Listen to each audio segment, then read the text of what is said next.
Dr. Anjana. What's your name? I'm Sandra. How old are you? I'm 22. Okay. Today we'll be doing the eye and ear examination. First we'll be proceeding with the eye examination. The instruments required are ophthalmoscope, a pupillary size chart, Snellen's chart, and 2 pen light and a red target. So I've already sanitized my hands. So do you have any past history of eye surgery? No. Okay, do you wear prescription glasses? Yes. So please wear it for the visual acuity test that we'll be doing next. Next we'll be doing the visual acuity test. For this I've asked the patient to stand about 20 feet from the Snellen's chart. Please cover one eye with the card that I gave and read the smallest line of print you're able to see. DEFPOTEC. Okay. So the patient's visual acuity is 20 by 20. The numerator denotes the distance at which the patient is standing from the Snellen's chart, and the denominator denotes the distance at which a normal person can read that particular line. So if the patient can't read at least 5 out of 8 letters, then I'll be asking them to read the line above. And if the patient can't read the largest letter, then we'll be doing the pinhole test. So for the pinhole test, I'll be asking the patient to stand 1 foot closer to the Snellen's chart and cover one eye with your hand and then read through the pinhole card that I gave you. DEFPOTEC. Okay. So next we'll be doing the visual field test. It consists of 2 tests. The first one is static finger wiggle test and the second one is kinetic red target test. First we'll be doing the static finger wiggle test. For that I'll be positioning myself about an arm's length from the patient, and then I'll keep my hands about 2 feet apart lateral to the patient's ears, and then I'll be wiggling my fingers from behind the patient's ears forward into the patient's center of vision. So please tell me when you see my hands. Look straight. I see it. I see it. I see it. I see it. So next we'll be doing the kinetic red target test. For that I'll be positioning myself about an arm's length from the patient, and I'll be bringing this red target from obliquely from behind to the patient's center of vision. Tell me when you first see the red target. Straight.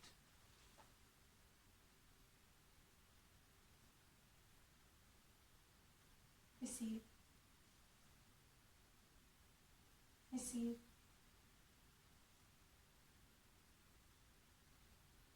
I see it. I see it. So the patient's peripheral visual field is intact. Now we'll be doing the inspection. The patient's eyebrows are well aligned, hair distribution is even, and there's no scaliness of the underlying skin. There's no eyeball protrusion, and the eyelashes are well distributed. The color of the eyelids are normal, and there's no edema. There's no upslamming of the palpebral fissure. The eyelid closure is normal. Now I'll be checking the lacrimal gland. There's no excessive dryness or tearing. So next we'll be checking the conjunctiva and sclera. Can I touch you?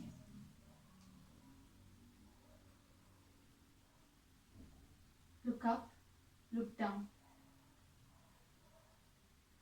Okay, so there is no yellowish tinge of jaundice, and the palpebral fissure is pinkish in color. There's no swelling or nodules, and there's no opacities as well. We'll be checking the iris. For that, I'll be using a pen light and I'll be shining it from the temporal side. Okay, so there is no crescenic shallows on the medial side, which is normal. Now we'll be checking the pupils. The pupils are symmetrical and the shapes are even. Now we'll be checking the pupillary size using the pupillary size chart.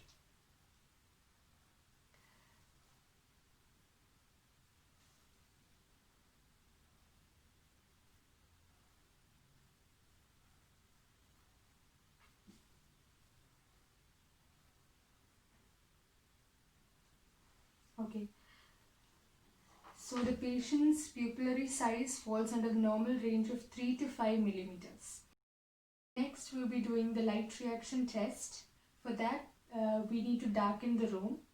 And now we're going to do the direct light reaction test. For that, I'll be using a pen light and I'll be shining it obliquely from the patient's eye.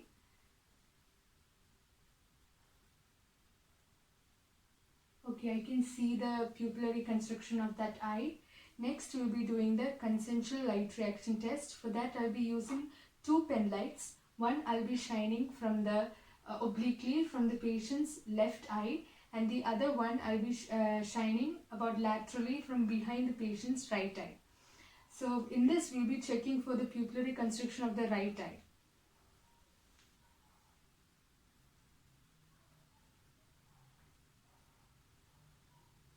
Okay, I can see the pupillary constriction of the right eye.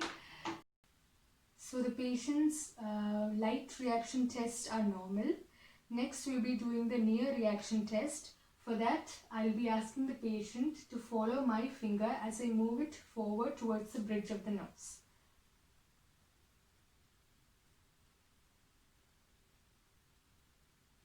Okay, I can see the convergence. Now we are going to be checking the patient's extraocular muscle movements. For this, I'll be asking the patient to follow my finger as I trace an H shape. Please follow my finger. Pausing to check for nystagmus.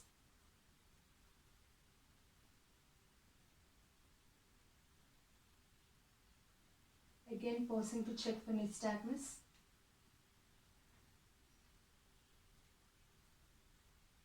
Okay.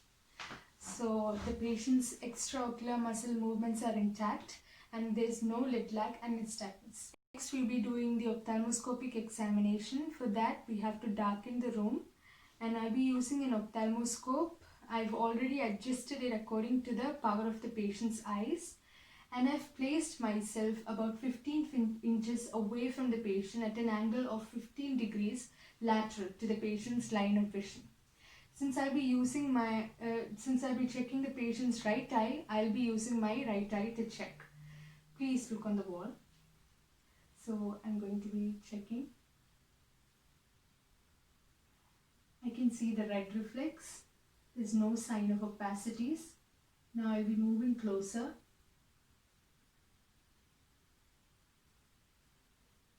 Okay. So I could see the optic disc, which was yellowish orange, and the physiologic cup, which was yellowish white, and the optic disc margins were clear. There were no signs of papilledema, and I could see the blood vessels and the fovea and macula as well. So we are done with the ophthalmoscopic examination. Any questions or concern? No. Okay. So now we'll be proceeding on to the ear examination. For the ear examination, the instruments required are an otoscope and a 512 Hz tuning fork. So have you had any past history of ear surgery? No. Okay, so now we'll be doing the inspection. I've already sanitized my hand. The two ears are symmetrical. Can I touch it?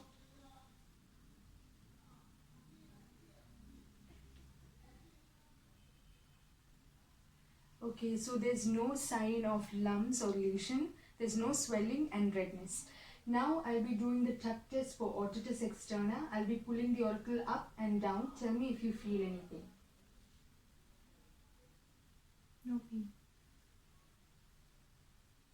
No pain. Okay, now I'll be pressing the tragus and mastoid bone. Tell me if you feel any pain. No pain. No pain. Okay. Next, we'll be doing the otoscopic examination. For this, I'll be using an otoscope with the largest ear speculum. I'll be pulling the auricle up, back and outwards to straighten the ear canal.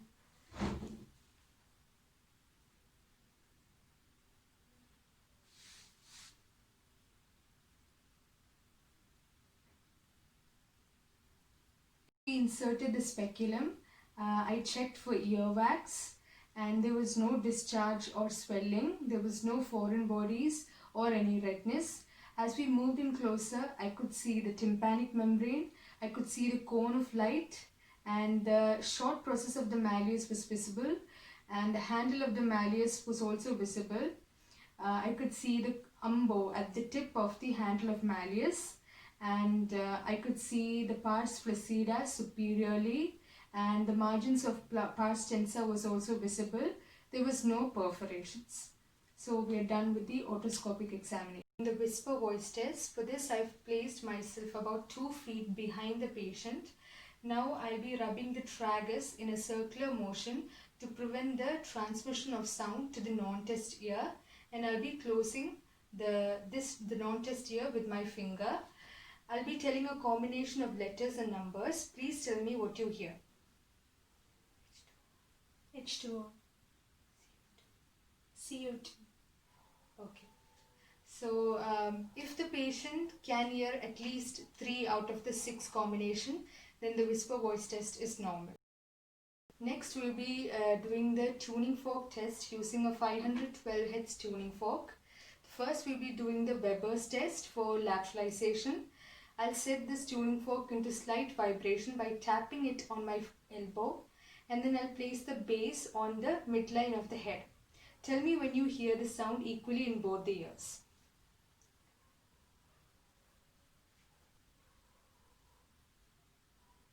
I hear it equally.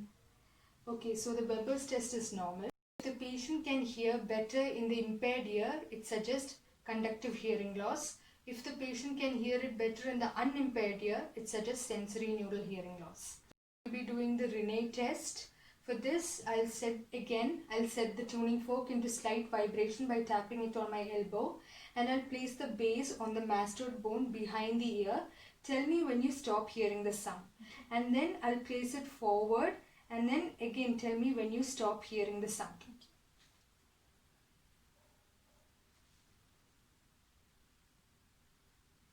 It stopped. It stopped.